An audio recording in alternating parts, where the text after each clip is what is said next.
Bismillahirrahmanirrahim. Alhamdulillah, wassalatu wassalamu ala Rasulillah wa ala alihi wa ashabihi wa wala. Alhamdulillah wa sekalian di malam hari ini dengan izin Allah kita bisa dipertemukan ya dalam program pembelajaran daurah ya, Daurah. Itu kita belajar cepat menguasai kunci ya, kunci-kunci ilmu daurah dan juga penerapannya ya, bagaimana diterapkan dalam praktek membaca kitab. Ya, jadi dengan daurah ya 10 pertemuan ini mudah-mudahan ada gambarannya ya dan juga insya Allah lah bisa menguasai ya secara cepat. Insya Allah. Yaitu panduannya sudah mungkin sudah pada punya ya bukunya.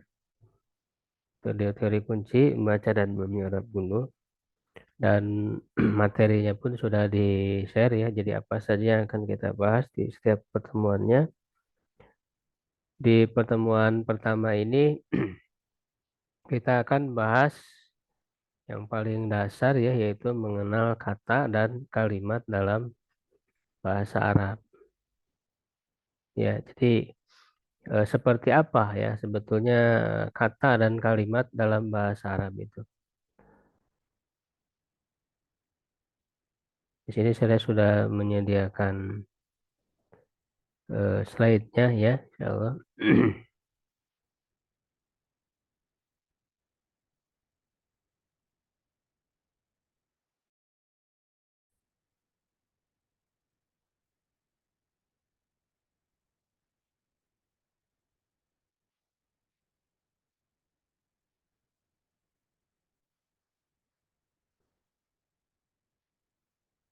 Ya, sudah terlihat ya, insya Allah.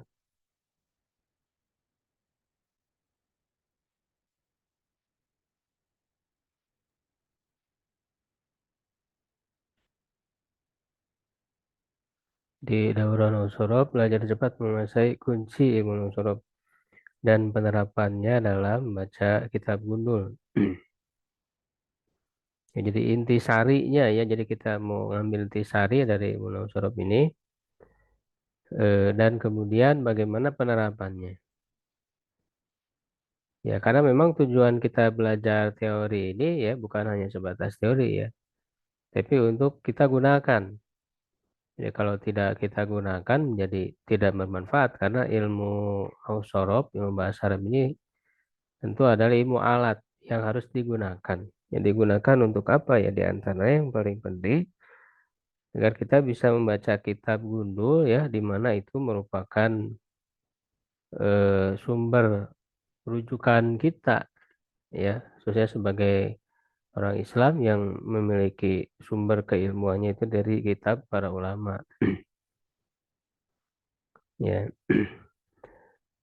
Materi pertama ini ada 10 pertemuan ya dengan 10 materi yang cukup padat ya tapi insya Allah diringkas. Pertama, mengenal kata dan kalimat dalam bahasa Arab. Ya, nah, sebetulnya nanti kita akan lihat lebih simpel ya bahasa Arab itu dibanding dengan bahasa-bahasa lain. Ya, jadi kita harus yakin bahwa ketika kita pelajari bahasa Arab itu ya sebetulnya mudah. Ya, karena memang ini adalah bahasa yang dipilih oleh Allah Subhanahu wa taala ya yang dijadikan sebagai bahasa wahyu yang terakhir. Itu bahasa Al-Qur'an dan bahasa Sunnah.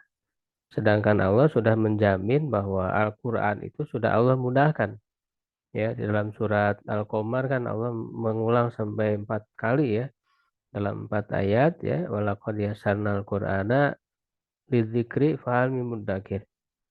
Sungguh kami telah memudahkan benar-benar ya telah memudahkan Al-Quran untuk diingat ya lidzikri itu maknanya bisa untuk lil hifzi ya untuk dihafal lil fahmi untuk dipahami untuk dipelajari Ya, maka adakah orang yang mau mempelajarinya? Ya, mengambil pelajaran darinya. Ya, nah tentu ketika Allah memudahkan Al-Quran untuk dipelajari ya sekaligus memudahkan bahasanya karena Al-Quran tidak bisa dilepaskan dari bahasa Arab. Jadi sebetulnya ada kemudahan-kemudahan di dalamnya.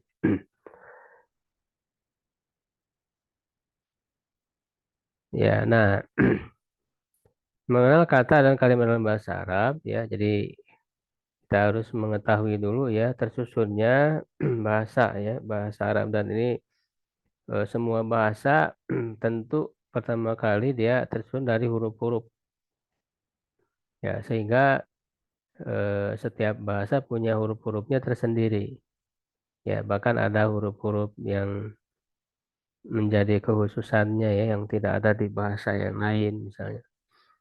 Ya, nah tentu para wah sekalian ya sudah mengetahui ya tentang huruf-huruf dalam bahasa Arab ya huruf-huruf hijaiyah insya Allah sudah pada belajar ya.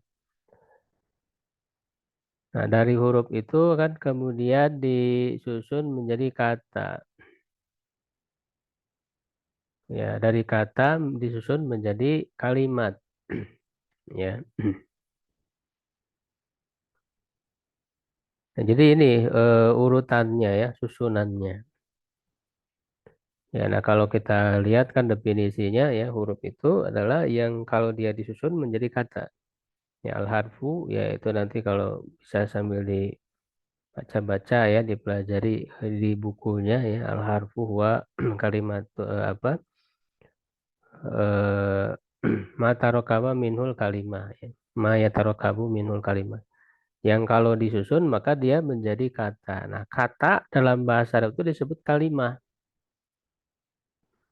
ya. Jadi kata dalam bahasa Arab disebut dengan al-kalimah. Sedangkan kalimat dalam bahasa Indonesia ya bahasa Arabnya disebut jumlah. Ini harus membedakan ya istilahnya. Ya. Tapi terkadang ini secara asal ya, terkadang juga kata kalimah itu juga eh, bisa dimaksudkan jumlah ada juga gitu ya, ada ya. Terkadang misalnya disebut kalimat tauhid ya, kalimat tauhid. Nah, itu kan bukan kata tapi jumlah itu la ilaha illallah misalnya. Itu terkadang jumlah kalimat tapi maksudnya jumlah ya. Tapi secara asal kalimat itu maksudnya kata ya, satu kata ya.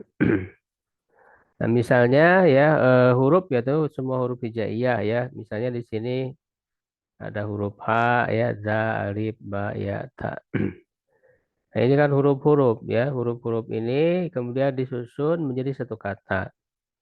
Misalnya antara H, za, dan alif ya disusun menjadi haza. Ya, haza. Dan dia memiliki arti tentunya ini. Kemudian huruf ba, ya, ta ya disusun menjadi kata ya menjadi baitun. Ya, rumah. Ya, haza baitun. Ya, haza satu kata, baitun satu kata.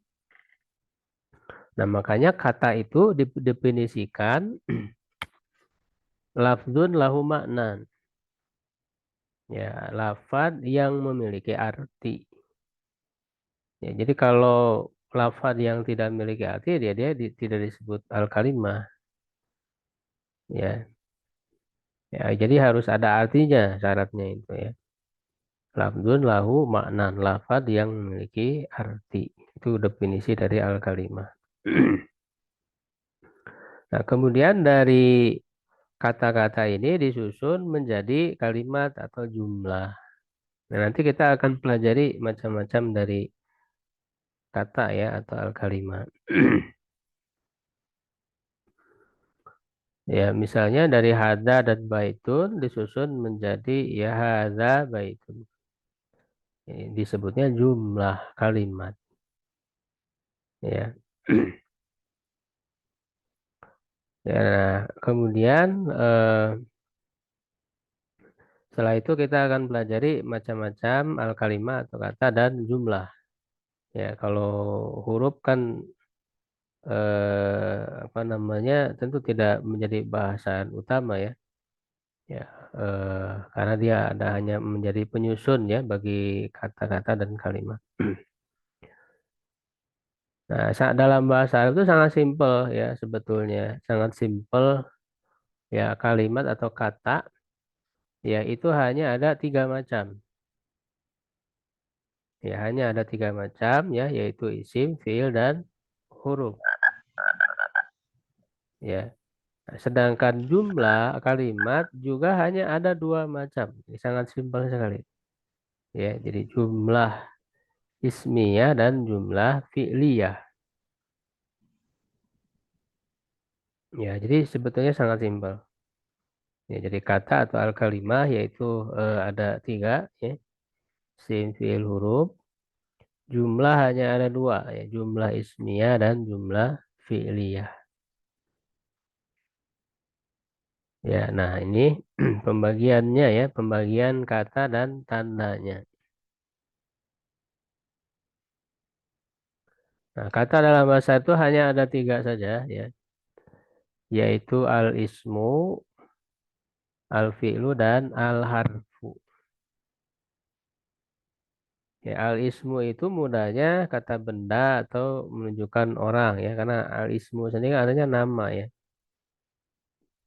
Ya, dia nama. Al-fi'lu ya itu kata kerja, secara simpelnya al-harfu kata bantu. Tapi untuk lebih memahami lebih dalamnya ya, lebih utuhnya ya itu perlu definisi ya, perlu mengetahui definisinya.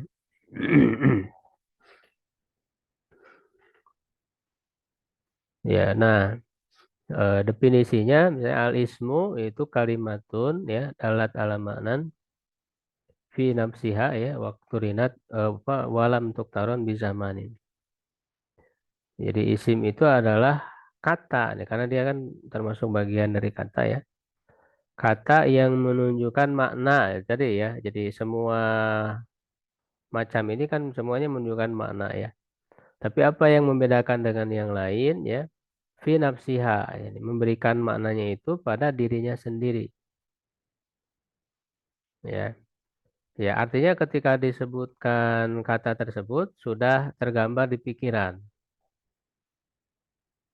Ya, misalnya kolamun, pulpen ya itu kan isim ya kata benda. Itu ketika disebut pulpen ya kolamun akan tergambar di pikiran kita ya kan. Ya, ada bentuknya, ada gambarannya. Nah, dan fiil juga sama ya. Fiil juga sama memberikan mana pada dirinya sendiri. Ya, misalnya eh, apa jalasa duduk sudah kegambar yang namanya duduk itu seperti apa kan? Memberi makna pada dirinya sendiri fi nafsiha. Ya, nah sedangkan huruf nanti memberi makna bukan pada dirinya, tapi pada yang lain. Jadi kata bantu misalnya dari ya ke ketika disebut dari itu nggak ada gambaran apa-apa. Pikiran kita belum tergambar ya. Jadi, sehingga dia memberi maknanya fi ghairiha ya. Jadi eh, itu huruf. Nah, lalu apa yang membedakan isim dan fiil? Mereka tadi sama-sama memberikan makna pada dirinya. Nah, yang berikutnya ya, yaitu kalau isim tidak bisa disertai waktu. Ya, walam tuktaron bizamanin. Tidak disertai dengan waktu. Ya, misalnya tadi pulpen. Waktu itu kan ada yang lampau, telah ya, sedang dan akan. Tidak bisa kita katakan telah pulpen kan nggak bisa. Sedang pulpen, akan pulpen. Jadi tidak bisa disertai waktu isim itu. Nah, sedangkan fiil bisa disertai waktu. Ini membedakan dengan isim. Ya. Nah, jadi makanya isim itu tadi definisinya kalimatun dalat ala maknan walam tuk fi nafsiha ya walam tuktarun bisa manin. Sedangkan fiil kalimatun dalat ala maknan fi nafsiha waktu rinat bizamani. Memberikan makna pada dirinya sendiri artinya ketika disebut itu sudah ada gambaran ya duduk makan sudah ada gambaran kan di pikiran kita tapi dia disertai waktu Nah, ini yang menjadi ketentuan ya atau hakikat dari fiil harus disertai waktu. Makanya tidak hanya tidak sebatas kata kerja sebetulnya, tapi kata kerja yang ada unsur waktunya. Ya, kalau kata kerja tidak ada unsur waktunya, itu bukan fiil, nanti malah jadi isim. Ya, seperti masdar ya, masdar ya. Nanti di dalam ilmu tasrif itu ada yang disebut masdar. Ya, masdar itu jadi isim dia, walaupun dia mananya kata kerja. Ya, misalnya jalasa ya jadi julusan. Ya, duduk ya, ada fiil madi ya, telah duduk, ya ada fiil mudhari sedang atau akan duduk. Julusan duduk, duduk saja julusan itu. Dia masdar. Ya, nah masdar itu termasuk isim, bukan fiil. Kenapa? Karena kata kerjanya tidak ada unsur waktunya. Jadi duduk saja di perbuatannya ya, tidak ada kaitan dengan waktu. Jadi fiil ini syaratnya harus ada unsur waktunya. Ya, nah, nanti ada pembagian ya, pembagiannya. Kemudian huruf itu kata bantu ya al harfu. Nah di sini sebetulnya ada dua istilah huruf tadi ya. Jadi harus membedakan. Ya ada huruf yang tadi belum punya makna ya huruf hijaiyah. Makanya diistilahkannya dengan huruf mabani atau huruf hijai. Itu yang belum punya makna ya dari alif sampai ya.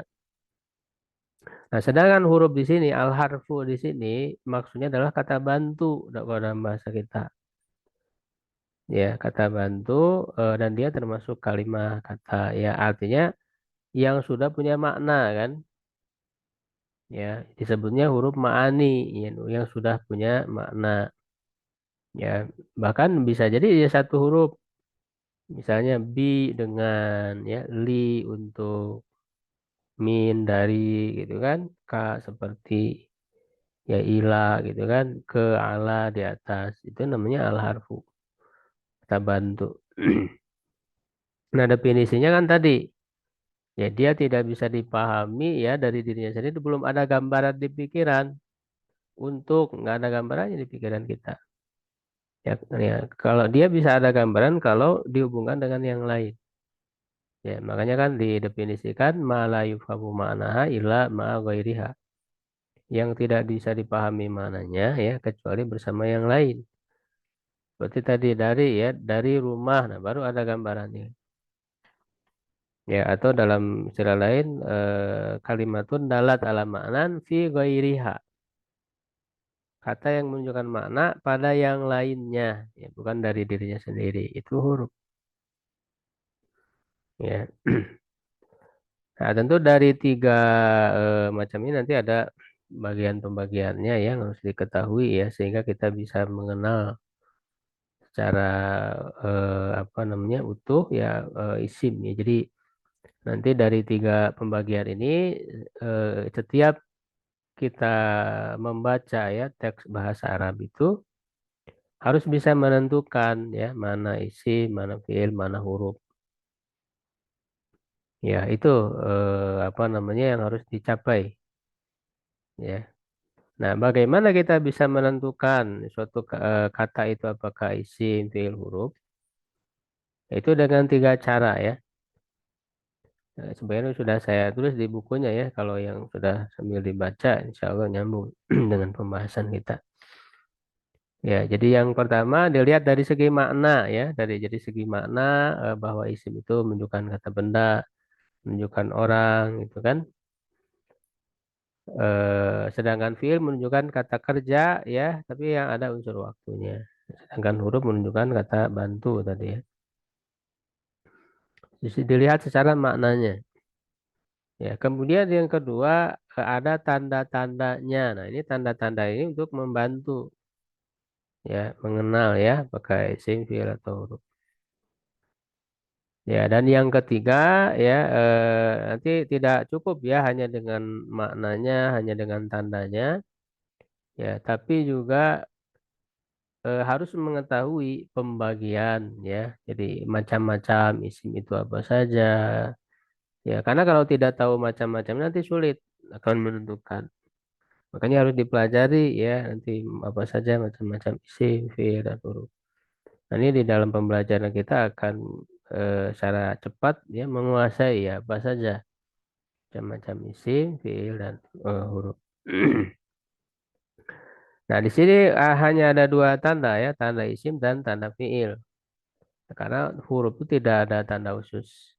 Ya, tapi kalau mau kita lihat apa namanya ciri khas dari huruf itu, ya biasanya dia hanya terdiri dari satu huruf ya atau dua huruf seperti tadi kan bi, li, ya kan, ka gitu, fa, wa itu dia cuman satu huruf, terdiri dari satu huruf atau dua huruf ya, min gitu ya. Nah, terkadang juga ada yang tiga huruf. Ini biasanya sedikit ya jumlah hurufnya. Nah, tanda-tanda isim.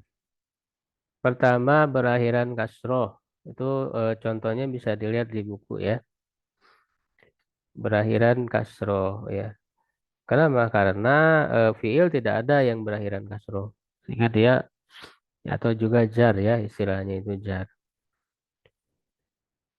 Ya, dan juga huruf itu ya hampir tidak ada gitu ya berakhiran kasroh. Ada juga yang satu huruf bi, li itu kan bukan berakhiran ya. Kalau satu huruf berakhiran itu berarti ada huruf lain ya lebih dari satu. Ya, misalnya ya di dalam apa Bismillahirrahmanirrahim kan Bismi, Ismi tuh, berakhiran kasroh Allahi ya, Ar-Rahmani, Ar-Rahimi itu berakhiran kasroh, akhirannya kasroh. Itu ciri bagi isim. Ya, yang kedua ada tanwin. Ya, kalau ada tanwin ya pasti dia sudah pasti isim karena tidak ada fiil, tidak ada tanwin ya. Huruf tidak ada tanwin ya. Hanya rojulun, imro'atun, waladun ya, bintun. Tentu tanwin ada yang tanwin domah, tanwin fathah, tanwin kasroh ya. Begitu. Ya, kemudian alif lam ya. Ya ada alif lam ya al ustadu al ustadatu ya atau ibu. Ya, jauh sudah pada tahu lah ya alif lam tanwin. Nah, ciri lainnya yang keempat didahului huruf jar. Nah, ini sebetulnya huruf ya, huruf jar ya. Nah, jadi nanti ada macam-macam huruf ya apa saja. Nah, di antaranya ada yang disebut huruf jar. Jadi huruf jar itu disebut jar ya karena fungsinya nanti kata ya di depannya itu dia isim ya dan isimnya itu kondisinya jar gitu ya. Nanti ada kondisi khusus bagi kata itu disebut jar.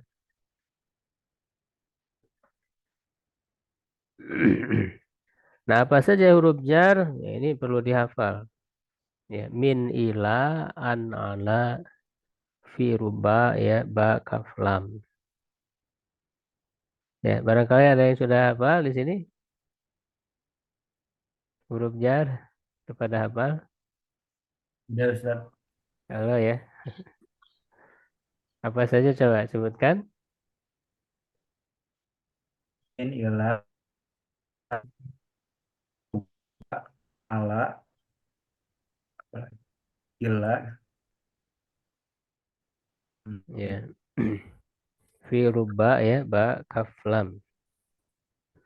Ya, itu silakan nanti di masing-masing ya itu namanya huruf jar. Jadi kalau ada huruf jar setelahnya pasti isim.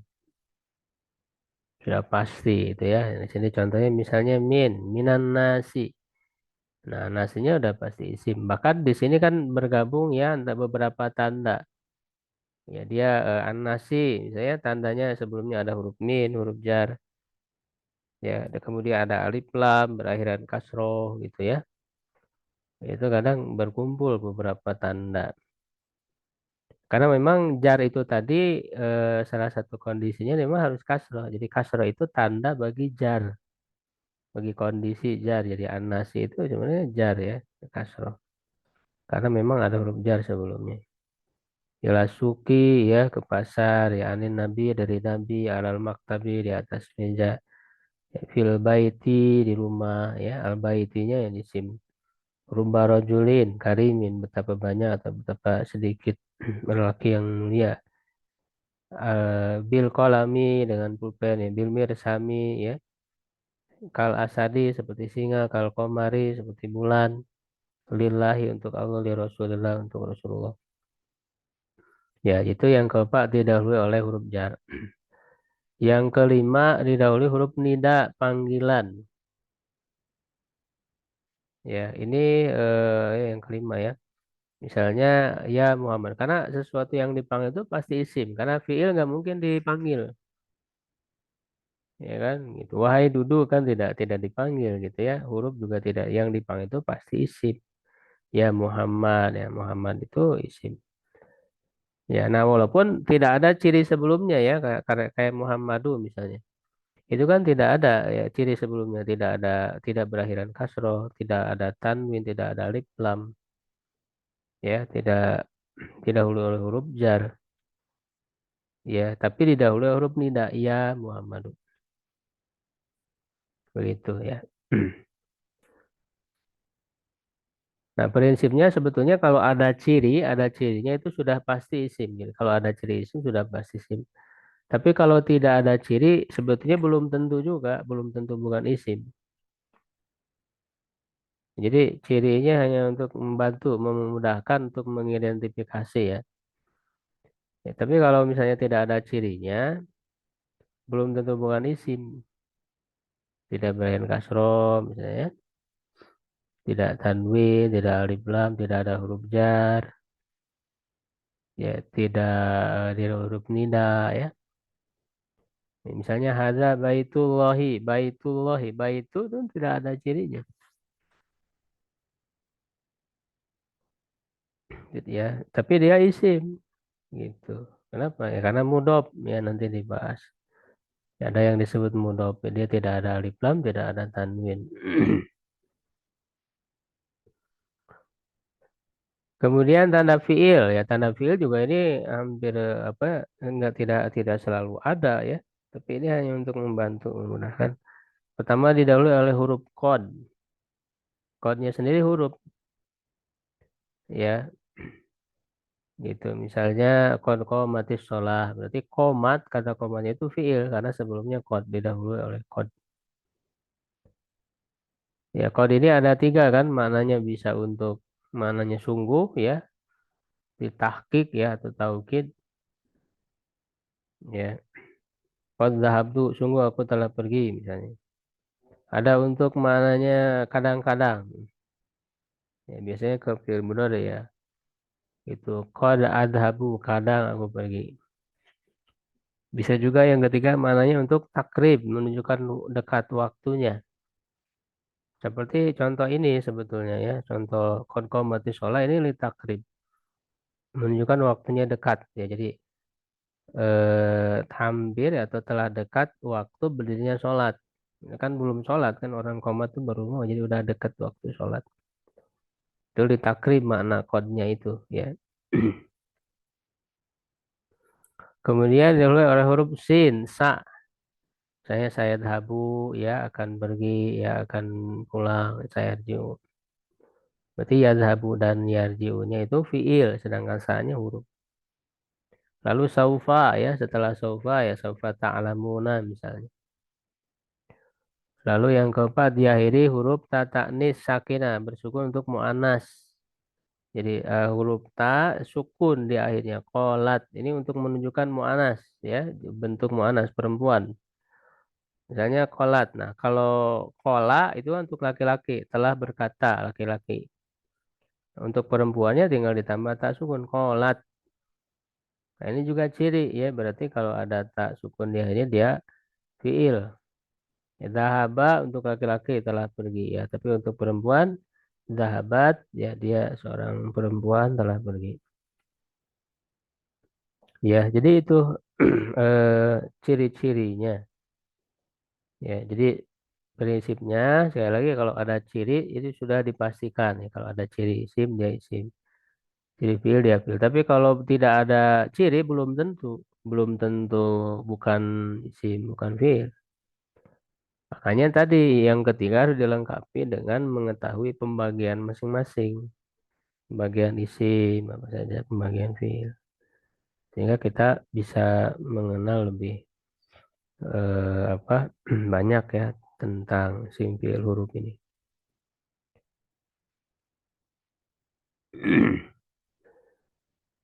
Ya nanti kalau ada yang ditanyakan bisa langsung aja ya. Ya, Bang bisa langsung ditanyakan terkait pembahasan. Ya, Ustaz. Sampai di sini jelas tentang pembagiannya, Jelas Ustaz. jelas ya. Nah, kemudian jumlah. Nah, jumlah itu kan tadi hanya ada dua ya pembagiannya. Kalimat yaitu jumlah ismiyah dan jumlah fi'liyah. Ya, jumlah ismiyah itu yang didahului oleh isim. Nah, tadi kan udah tahu ya, udah belajar ada isim, fi'il, huruf. Nah, ketika disusun dalam kalimat, nah, dilihat di awalnya itu apakah isim dulu atau fi'il dulu gitu kan. Kata pertamanya. Nah, kalau yang kata awalnya itu isim, ya dia disebut jumlah ismiyah. Ya, kalau kata pertamanya fi'il, ya dia disebut jumlah fi'liyah. Nah, sebetulnya dalam bahasa Arab itu bisa diubah posisinya ya. Jadi walaupun secara maknanya sama dia, secara maknanya sama, tapi diubah posisinya ya.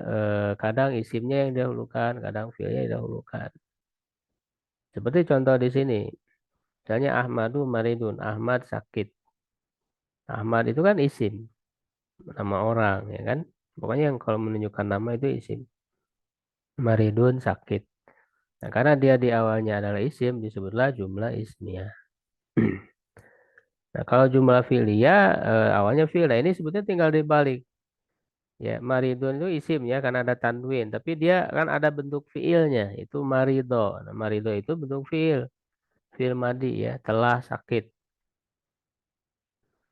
Ya, jadi di sini marido Ahmadu ini jumlah filia. Dari segi artinya sebetulnya nggak jauh beda. Ahmad sakit juga ya, telah sakit Ahmad. Ya, tapi ini jumlah filia disebutnya.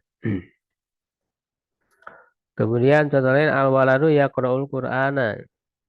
Anak laki-laki ya sedang membaca Al-Qur'an. Nah, al-waladu itu kan isim, ada alif lam kan tandanya di awal. Nah, bisa diubah yaqra'u-nya kan fiil tadi ya, sedang membaca itu fiil. Kata kerja ada unsur waktunya. Nah, tinggal dibalik didahulukan yaqra'ul waladul Qur'ana. Jadi dalam bahasa Arab itu posisi antara isim dan fiil itu bisa dibalik ya. Nah, jadi kalau yakra'unya yang didahulukan, dia berubah menjadi jumlah fi'liyah. Dari segi arti sama, anak laki-laki sedang membaca Al-Quran juga sama artinya. Ya, cuman dilihat dari segi posisinya gitu ya. Nah, jadi hanya ada dua. Lalu bagaimana dengan huruf? Nah, huruf tidak dianggap sebetulnya. Jadi, tidak ada jumlah harfiah, nggak ada ya. Jadi hanya ada dua ya. Sehingga nanti kalau nanti ada huruf, itu tidak berpengaruh. Ya, misalnya Ahmadu Maridun ditambah huruf Inna Ahmada Maridun misalnya. Ditambah huruf inna. Nah, dia secara nama tetap namanya jumlah ismiyah walaupun ada huruf di awalnya. Ya, misalnya al-waladu yaqra'ul Quran ditambah wal waladu ya ditambah huruf waw misalnya ya, tetap dia jumlah ismiyah. Begitu juga yang fi'liyah. Misalnya qad marido Ahmadu, nah, dia tetap jumlah fi'liyah. Ya, yaqra'ul Quran. Summa misalnya yaqra'ul waladul Quran, ya, tetap jumlah ismiyah. Jadi huruf itu tidak berpengaruh. Ya. Nah, apa namanya? Nanti pembahasan-pembahasan berikutnya, nahu sorof itu semua sampai akhir sebetulnya hanya merinci ini aja, merinci tentang pembagian kalimat ya atau kata tadi yang ada tiga simpil huruf dan merinci tentang jumlah isim dan fi'il ya. Ya. Makanya nih kita konsep dasar harus paham dulu. Ya, dan ilmu tasrif itu kan membahas kata. Ya, jadi nanti rincian dari kalimat kata itu di ilmu tasrif. Sedangkan ilmu nahu membahas jumlah kalimat gitu ya.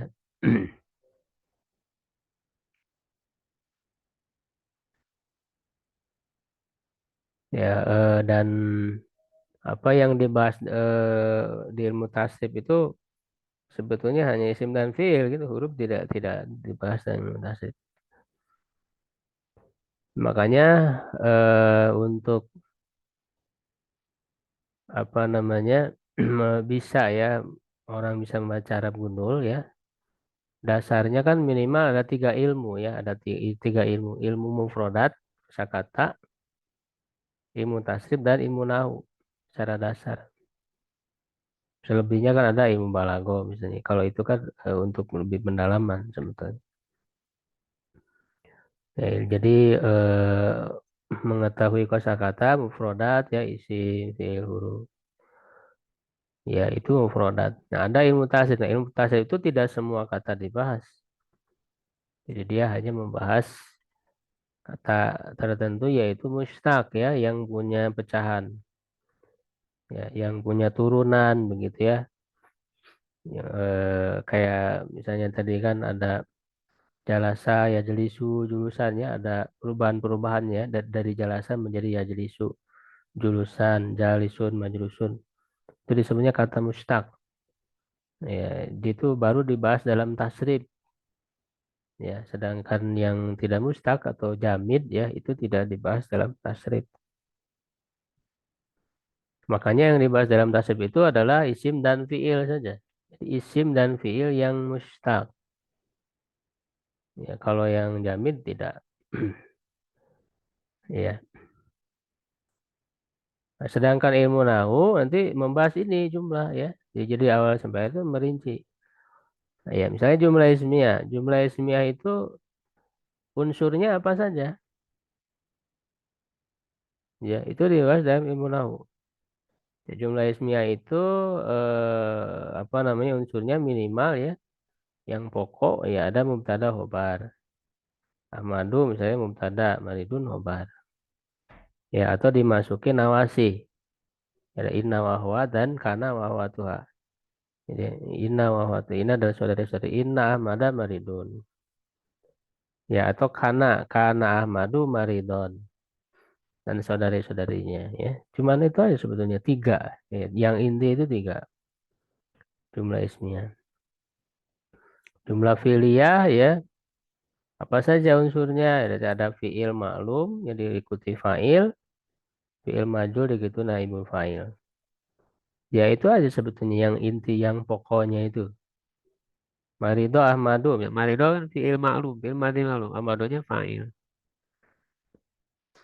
ya ada fi'il majul ya misalnya yukra'u ya dimajhulkan Qur'anu ya naibul fa'il yang lain-lainnya itu tambahan ya keterangan ya nanti dibahas di pembahasan tarkib ya lebih dalamnya itu ya ada keterangan objek ya disebut maf'ul bi ada keterangan waktu atau tempat ya maf'ul fi ya zarfu zaman zarfu makan nah itu ilmu nahwu itu membahas unsur-unsur kata dalam kalimat dan tidak akan keluar dari dua macam ini jumlah ismiyah dan jumlah fi'liyah gitu.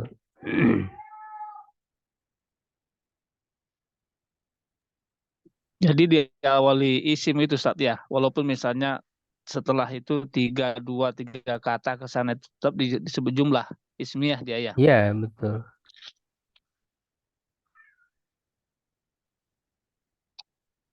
Ya, jadi dilihat apa namanya kata pertamanya ya adalah isim, berarti dia jumlah isimnya.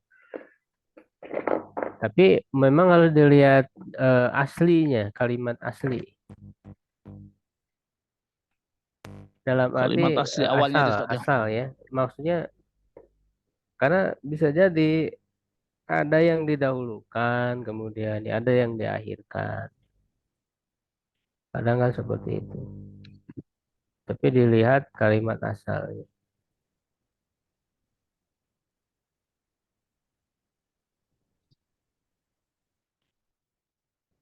Ya, insya Allah ini paham ya. Ini mengenal kata dan kalimat. Ini sebenarnya segitu aja, mengenal kata dan kalimat. Tapi nanti kita akan lebih pahami apa namanya macam-macam isim ya, fiil secara dasar. Ya, secara dasar ya. Karena nanti di pertemuan berikutnya langsung kita bahas tasrif secara keseluruhan. Tasrif itu seperti apa intisarinya. Nah, ini cara menentukan isim fiil huruf kan tadi udah disebut ya. Perhatikan maknanya, tandanya dan pembagian. Di sini ada latihan dulu ya. Walaupun nanti pembagiannya kan belum dibahas. Ya barangkali sebelumnya kalau ada yang sudah mempelajari ya, macam-macam isim itu apa saja. Nah, dicoba dulu ya.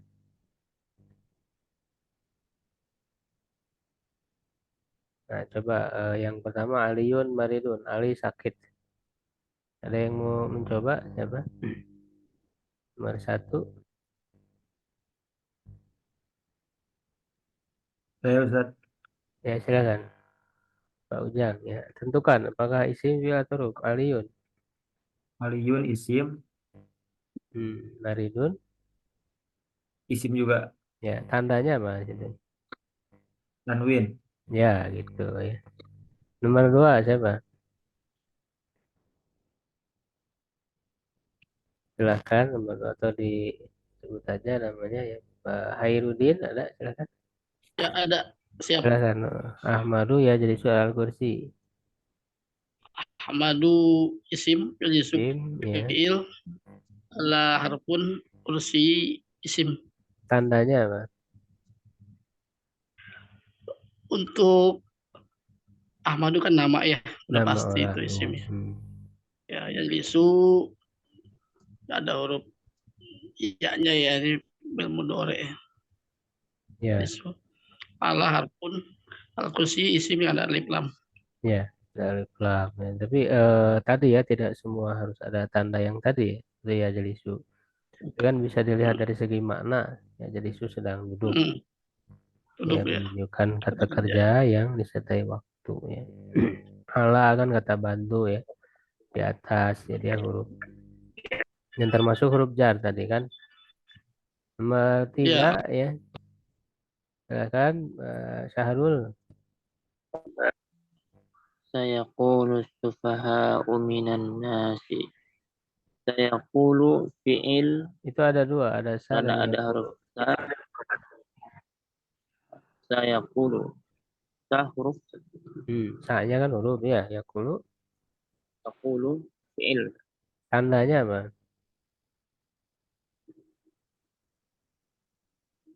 Didahului oleh sa, oleh sin kan ya. ah, Tandanya ya. Terus as-suf- as-sufaha'u isim ada tandanya alif apa? lam Alif lam. Terus min mina huruf huruf kalau huruf jar ya. Nasi mina isim karena isi ada ya, alif ada lam alif lam. Berakhiran kasro didahului oleh huruf jar juga ya. Berikutnya nomor 4 Andri ya kan? Andri. Qad aflaha Qad aflaha mu'minun. Hmm. Qad itu fiil Ustaz. Kon huruf Qad huruf. huruf. Afwan. Aflaha Aflaha fiil. iya karena didahului oleh kon kan cirinya ya. Ya, Ya, tidak terus al mukminuna boleh oleh al mu'minun itu isim Pak Ustaz. cirinya Alif lam. alif lam ya, ada alif lam ya. Berikutnya Hamzah ya. Nomor 5 ya Ustaz. Ya, nomor 5 ya. Saufa yu'tihim ujurahum. Saufa itu huruf, Huruf. yu'tihim fi'il. Itu ada dua kata ya, yu'ti dan him ya. Oh, yu'ti fi'il, him itu him huruf apa isim, Ustaz? Isim ya, karena dia kata ganti. Mereka itu menunjukkan orang kan. Oh iya, Berarti him itu isim. isim, ujurahum juga dua kata ya Ustaz? Ada Ya, dua. dua kata. Ujuro apa? Isim, ujuro isim, Hmm, dan hum isim juga Ustaz. isim juga ya. Jadi gitu ya. Dia dilihat dari segi maknanya, kalau menunjukkan orang, namanya dia isim. Ya. Jadi itu bisa menentukan setiap kata apakah isim, fi'il dan huruf. Insya Allah bisa ya dengan menerapkan tanda-tanda tadi. Nah, berikutnya lebih jauh kita harus mengetahui ya semacam kata ya isim dan fi'il. Nah, di sini sebetulnya ada 3 langkah dulu ya, di bukunya juga ada ya di halaman 6. Itu apa namanya langkah yang harus kita lakukan untuk bisa menerapkan tadi ya. Jadi menerapkan teori Nausarab ini ke dalam membaca kitab. Ya, karena memang tidak sedikit kan orang ketika belajar teori gitu ya, tapi pas praktik itu masih bingung gitu, tidak bisa menerapkan teorinya. Di sini ada 3 langkah ya. Yang pertama mengetahui bentuk kata atau sigot. Yaitu tadi ya, ada 2 hal yang perlu dilakukan. Pertama kan mengetahui apakah isim kata itu isim, fi'il atau huruf ya dengan 3 cara tadi. Perhatikan mana, tanda dan pembagian. Ya, dan nanti kan lebih jauhnya harus tahu ketika disebut isim ini isim apa gitu kan. Fi'il apa, huruf apa. Nah, sebagian huruf tadi sudah kita tahu ada namanya huruf jar gitu kan. Nanti ada huruf-huruf lain dipelajari. Kemudian isim kan isim apa gitu kan. Lalu fi'il apa. Nah, dan juga harus diketahui yang kedua ya, yaitu apakah kata tersebut jamin ataukah mustaq. Ya, jamin itu berdiri sendiri. Nah, sehingga kalau yang jamin itu cukup mufrodat atau kamus. Misalnya kolamun ya, dia kita lihat di kamus UPen misalnya sudah cukup. Dia tidak ada apa namanya pola-pola perubahannya gitu kan. Nah, sedangkan yang mustaq itu butuh ilmu tasrif ya karena dia ada pola-polanya ya pola-pola pecahan maka disinilah perannya ilmu tasrif di buku sudah saya beri contoh misalnya dalam ayat ya mana saja yang jamid ya seperti alladzina hum jannatin yang mustaq ya misalnya as-solihati ya kata as-solihat itu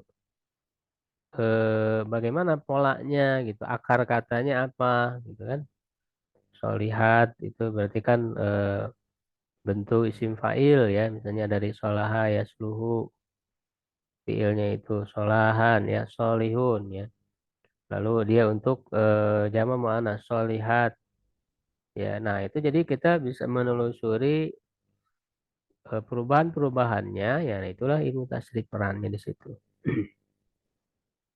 Nah, kemudian yang kedua mengetahui kedudukan kata dalam suatu kalimat ya atau mauki ya nah ini ketika sudah ada dalam kalimat tadi kan masih kata menganalisis kata ya.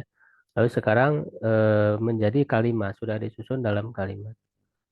Nah, ketika sudah ada disusun dalam kalimat, masing-masing kata itu punya kedudukan atau punya posisi, ya, unsur gitu ya. Dalam bahasa kitanya kan apakah dia itu misalnya subjek, objek gitu kan, predikat, ataukah keterangan waktu, keterangan tempat. Nah, itu yang dimaksud kedudukan. Jadi setiap kata itu punya kedudukannya dalam kalimat. Nah, ada 2 hal yang perlu kita ketahui. Nah, apakah kata tersebut murob, yaitu akhirannya berubah, ataukah mabni, akhirannya tetap. Kalau yang murob ini nanti akan berubah-ubah sesuai dengan posisi. Kalau posisinya misalnya sebagai pelaku ya, subjek, berarti dia istilahnya marfu ya, tandanya domah misalnya. Misalnya ja'a muslimun. Muslimun, dia posisinya subjek, telah datang seorang muslim. Jadi dia pelakunya. Nah, karena dia itu posisinya pelaku, maka harokat akhirannya domah muslimun. Gitu kan. Nah, kalau posisinya dia objek, ro'a itu musliman. Aku telah melihat seorang muslim. Dia kan berarti objek. Ya, harokatnya fathah, mansub. Tandanya fathah. Musliman. Ya, kalau ada lagi kasroh itu kalau didahului huruf jar tadi. Misalnya, marortu bi muslimin. Aku melewati orang muslim. Bi ada huruf jar. Ya, maka dia dibaca muslimin kasroh. Nah, jadi berubah-ubah kalau mu'rob itu. Nah, sedangkan mabni tidak berubah. Misalnya haza, ya apa namanya, kata tunjuk ya, isim isyarah. Dia di posisi mana aja tetap haza, nggak berubah. Ya, itu apa namanya, jaa haza misalnya, roa itu haza, marotu bi haza, tetap haza, mabni. Nah, berarti nanti harus tahu apa saja ya isim yang murob yang berubah. Ya, ya ada 9 isim murob tuh bisa dihafalkan. Ya, fiil yang murob apa saja ya? Fiil itu kan sebetulnya hanya ada 3, fiil madi, fiil mudhari, fiil amr. Yang murob hanya fiil mudhari saja. Itu pun ada syaratnya ya, tidak bersambung dengan nun ya, nun inas atau nun taukid.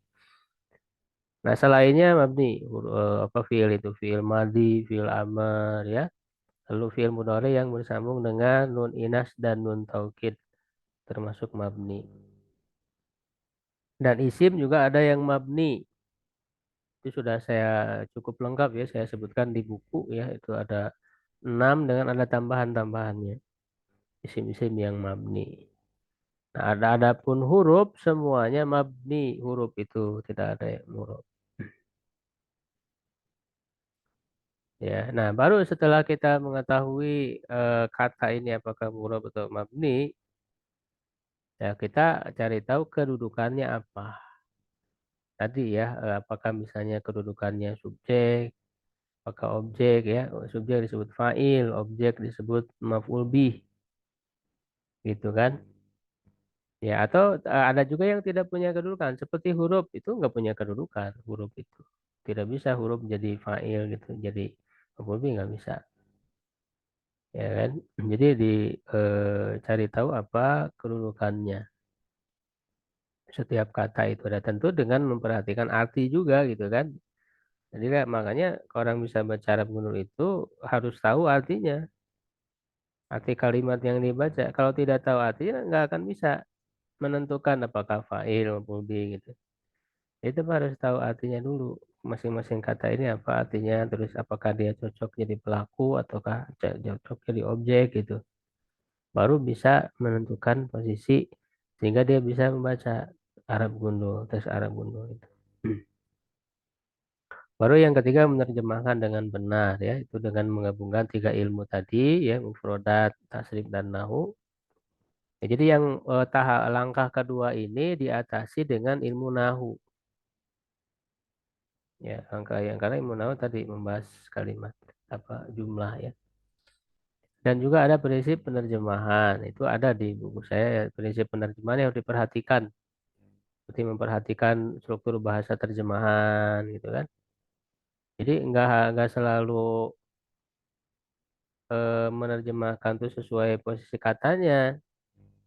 Karena kan tadi bahasa itu bisa dibolak-balik ya, al waladu yaqraul Quran ya, yaqraul waladul Quran bisa. Ketika diterjemahkan ya nggak harus ikut perubahan posisi. Makanya terjemahnya sama aja kan. Ya, anak kecil membaca Al-Quran. Ya, jadi strukturnya itu harus subjek, predikat, objek. Jadi misalnya yaqraul waladul Quran, jangan diterjemahkan membaca anak kecil Quran. Itu kan jadi nggak cocok. Jadi ada prinsip-prinsip ya, nanti bisa dibaca di situ. Jadi itu langkah secara umumnya. Nah, baru berikutnya ya kita mengenal pembagian dasar aja ya, pembagian dasar dari terutama isim. Karena nanti fiil lebih banyak dibahas di ilmu tasrif. Ya itu di pertemuan kedua ya, insya Allah membahas ilmu tasrif. Nah, lebih banyak sebetulnya kepada fiil. Walaupun tentu isim juga dibahas, isim yang mustaq itu tadi. Ya, nah maka di sini kita akan bahas juga secara ringkas pembagian isim secara dasar. Ya, nah, yang paling dasar kita ketahui isim itu terbagi kepada domir dan zohir. Ya, domir itu kata ganti ya. Zohir itu ya selain dari domir, ya, nama sebutan jelas. Ya, ya kalau domir gitu kan manaba an zohir ini yang mengganti dari zohir. Ya, yang menunjukkan kepada apa tiga pihak ya. Apa yang orang ketiga goib, orang yang yang diajak bicara mukhatab orang kedua, dan orang yang berbicara orang pertama ya mutakalim ya. Nah apa namanya, sedangkan zohir ya yang selain dari itu ya adalah alam sama yang menunjukkan kepada nama sebutan jelas. Nah dari pembagian domir dan zohir itu nanti kita akan lihat pembagian dasar ya khususnya isim ya dalam bahasa Arab. Atau sebetulnya bisa juga semua kata ya. Itu akan dibedakan dalam bahasa Arab itu dari segi jenis ya atau jenis kelamin lah gitu ya. Dan dari segi bilangan. Bahasa Arab itu selalu dibedakan ya antara untuk laki-laki mudzakkar dengan muannas. Jadi semua kata itu dalam bahasa Arab itu dibedakan. Mana untuk mudzakkar, mana untuk muannas. Ya, ini kan beda dengan bahasa Indonesia misalnya ya. Kayak kamu ya, kamu itu ya bisa semua, bisa laki-laki, bisa perempuan. Tapi kalau dalam bahasa Arab kan dibedakan. Ya kalau untuk laki-laki ya mudzakkar anta, muannas anti gitu. Jadi selalu dibagi kepada mudzakkar muannas dari segi jenisnya dan dari segi bilangan dibagi kepada tiga. Ada yang disebut mufrad ya untuk menunjukkan satu, musanna menunjukkan dua, ya jama menunjukkan tiga atau lebih. Selalu begitu. Jadi ini pembagian dasar yang harus kita ketahui. Ya, nah baik domir atau zohir juga nanti kita lihat sama dibagi berdasarkan ini. Nah makanya domir itu dalam bahasa Arab semuanya ada 14 secara makna, yaitu karena tadi dibedakan mudzakkar muannas laki-laki dan perempuan dan dari segi bilangan mufrad musanna jamanya. Ya, huwa dia seorang laki-laki. Nah, ini ada untuk gaib ya, orang ketiga. Ya, dia seorang kan mufrad laki-laki karena mudzakkar. Huma ya, mereka dua orang, musanna laki-laki karena mudzakkar. Hum mereka laki-laki, mereka tiga ke atas. Laki-laki karena mudzakkar. Nanti untuk muannas beda lagi. Hiya seorang perempuan. Huma mereka dua orang perempuan. Hunna mereka perempuan. Ya muhotob orang kedua anta kamu seorang laki-laki, antuma kalian dua orang laki-laki, antum kalian laki-laki mudzakkar. Lalu di bawahnya yang muannas anti kamu seorang perempuan, antuma kalian dua orang perempuan, antuna kalian perempuan. Ya, nah, kecuali yang mutakalim ya orang ketiga orang pertama. Nah ini mudzakkar muannasnya sama, tidak dibeda. Anak saya bisa untuk laki-laki bisa untuk perempuan. Nahnu kami bisa untuk mudzakkar bisa untuk muannas dan bisa juga untuk musanna dan jama. Nahnu itu ya. Kenapa hikmahnya ya? Karena memang kalau orang yang berbicara itu kan kelihatan gitu apakah dia laki-laki perempuan. Kelihatan orangnya kalau yang sedang berbicara baik itu suaranya misalnya bisa dibedakan. Ya, kalau orang kedua, orang ketiga kan nggak bisa dibedakan sehingga perlu dibedakan lafadznya. Sehingga ada 14 secara makna, tapi secara lafaz ada 12. Karena untuk yang umusana itu sama kan, huma juga. Ya, antuma itu mudzakkar laki-laki ada, sehingga ada 12 secara lafaznya domir ini.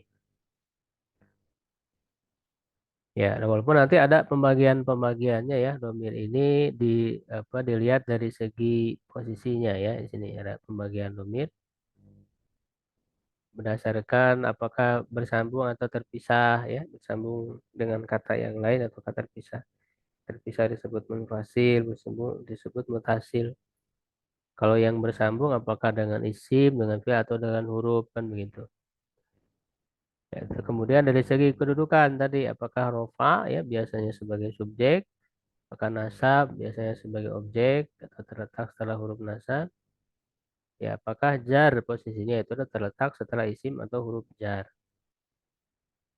Itu pembagiannya. Sehingga ada 7 pembagian domir itu ya. Nanti bisa dibaca di bukunya.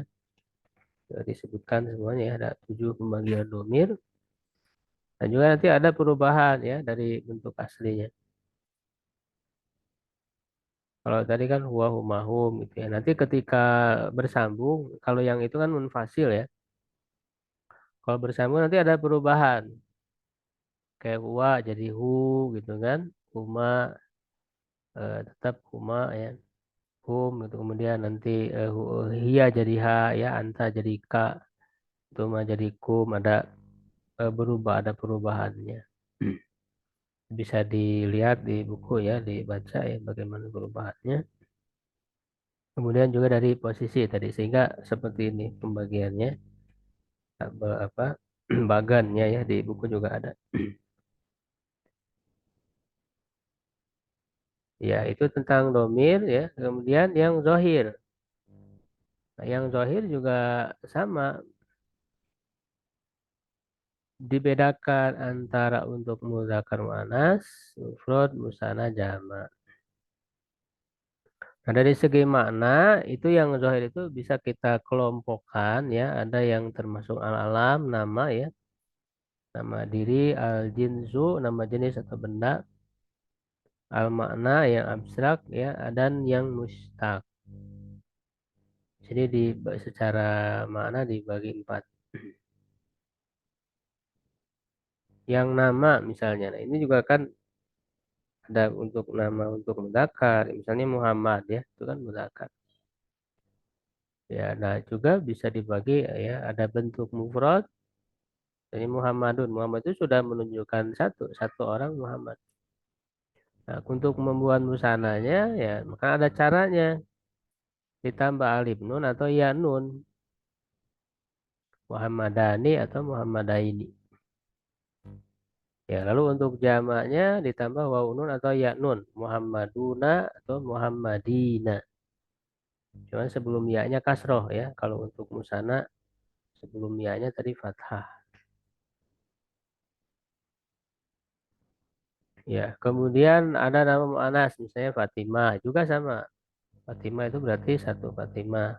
Untuk duanya alif nun atau ya nun. Fatimatani, Fatimataini. Ya, nah jamaknya ini menggunakan jama mu'anas salim. Nah, untuk jama itu ada 3 pembagiannya. Jama mudzakkar salim, waw nun atau yunun, ya nun tadi tambahannya. Jama mu'anas salim alif ta. Ya, Fatimah tuh. Ya, ditambah alif ta, tapi setelah dihilangkan tak marbutohnya dulu ya. Fatimah tak marbutoh dihilangkan, lalu tambah alif ta. Fatimah tuh.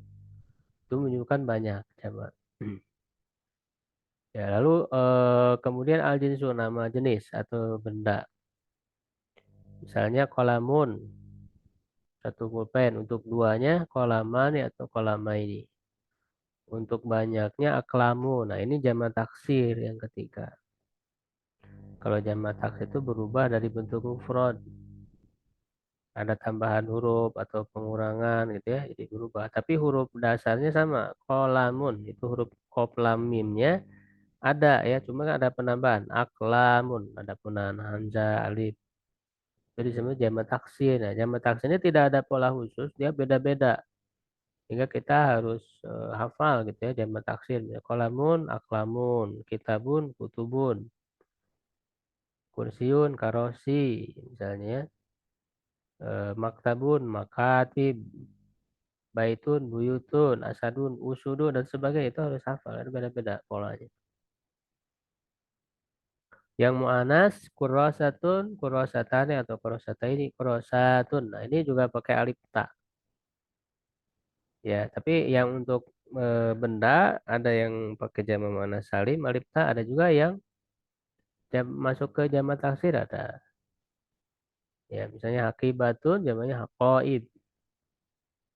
Ya, atau terkadang ada yang lebih dari satu, bisa jamak taksir, bisa dua-duanya gitu kan. Ya, misalnya hizanatun lemari jamaknya bisa hozainu jamak taksir, bisa juga hizanatun jamak muannas salim.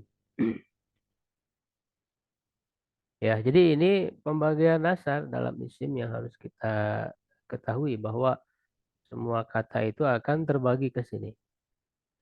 Jadi nama, kemudian jenis ya atau benda, lalu juga ada yang abstrak. Kalau benda itu kan tadi ada wujud fisiknya. Nah, ada yang abstrak seperti ilmu, ilmu itu abstrak. Nah, ini juga sama, bisa dibagi ya, ada ilmu, ilmani, dua ilmu, ulum. Nah, zamannya pakai jamak taksir ini, ulum. Ya, yang muannas misalnya sa'adah, kebahagiaan, itu juga abstrak kan. Sa'adatani, sa'adata ini sa'adatun pakai jamak muannas salim. Ya, yang ada juga yang mustaq. Nah, yang mustaq ini dia dibentuk dari kata yang lain tadi ya, ada polanya. Misalnya muslimun kan dari kata aslama yuslimu. Ya, nah, misalnya muslimun apa seorang muslim untuk dua orang muslimah ini atau muslimah ini. Untuk banyak muslimuna atau muslimina. Ya, untuk muannasnya muslimatun seorang muslimah, musananya muslimatani, muslimata ini ya zamannya muslimatun ya atau muslimatin. Nah, untuk yang mustaq ini merubah dari mudzakkar ke muannasnya tinggal ditambah ta marbutoh. Solihun, solihatun kan gitu.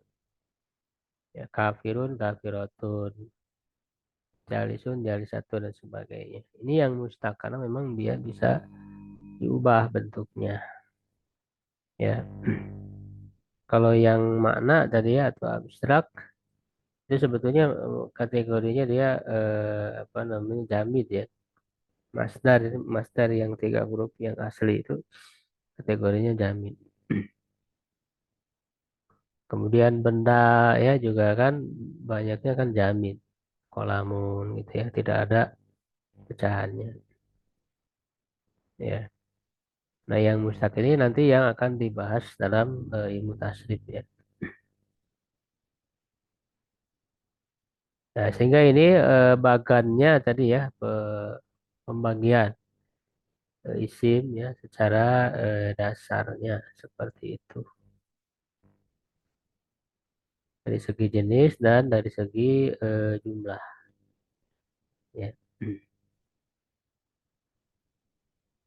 Ya, itu jadi mengenal ini untuk yang berikutnya nanti ya.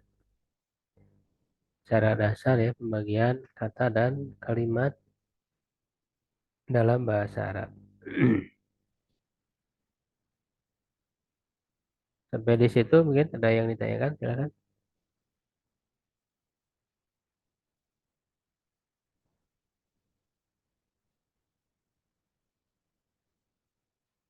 Padahal ya wah, kalau ada yang ditanyakan. Saya dipahami ini jelasannya. Siap Ustaz. Bisa. Ya, paham Ustaz. Enggak bisa Ustaz.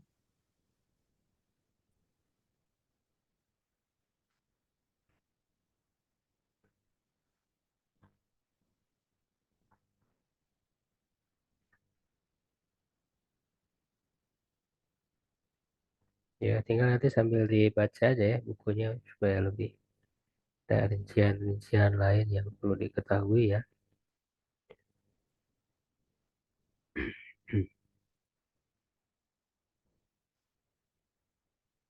Baik, kalau tidak ada yang ditanyakan, insya Allah kita cukupkan untuk temuan sekarang ya. Mudah-mudahan manfaat ya, ada tambahan ilmu bagi kita semua.